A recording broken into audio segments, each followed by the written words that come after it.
Is the Pixel 10 really a phone from the future, or is Google just wrapping up the same old phone with some shiny new AI features? That's the big question right now. Some people say it's a bold step forward, while others think it's just Google distracting us with tricks instead of giving us the upgrades we actually need. The easiest way to describe the Pixel 10 is this. It's more of an AI device than a regular phone. And honestly, that makes sense when you look at what Google is focusing on this year.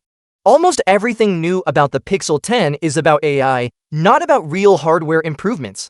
Let's look at what's different. Yes, there's the new Tensor G5 chip. The Pro Fold model also gets dust protection, and Qenta wireless charging is here. But beyond that, not much feels fresh. Most of the Pixel 10 series looks like a slightly updated version of the Pixel 9. The regular Pixel 10 does get a telephoto camera, which is nice since not every flagship phone offers one. But here's the twist: the main camera is actually a downgrade compared to before. So while Google is hyping up AI-powered features, the actual camera hardware doesn't feel like a step forward.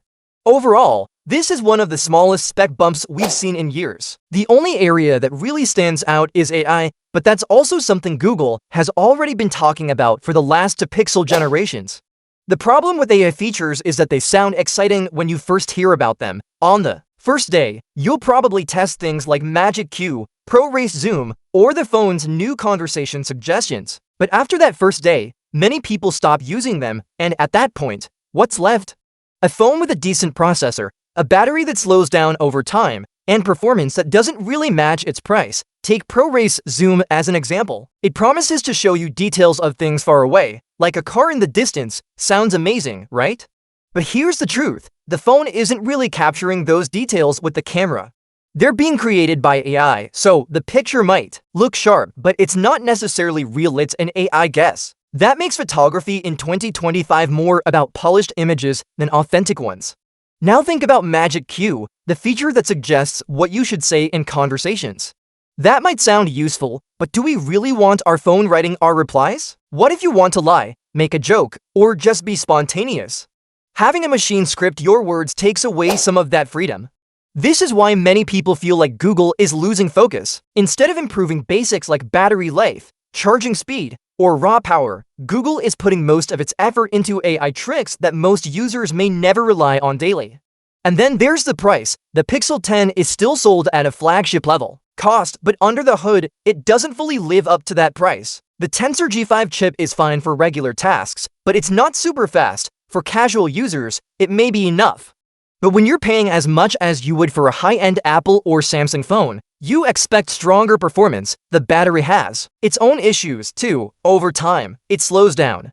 That means less usage, longer charging times, and even potential overheating. These are not small problems. The processor and battery are the core of the user experience.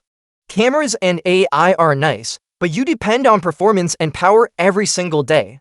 If those aren't great, the whole phone feels weaker. This is where Google could be making a mistake. It took years for the Pixel brand to even get noticed. People liked it for clean software, strong cameras, and useful features. But now, with Google focusing so heavily on AI while ignoring the basics, there's a real risk the Pixel brand could lose the trust it has built. Of course, there's another way to look at it. Maybe Google is not lost at all. Maybe it's pushing smartphones into a new era where AI matters more than specs. Features like real-time voice translation could be game-changing if they actually work well.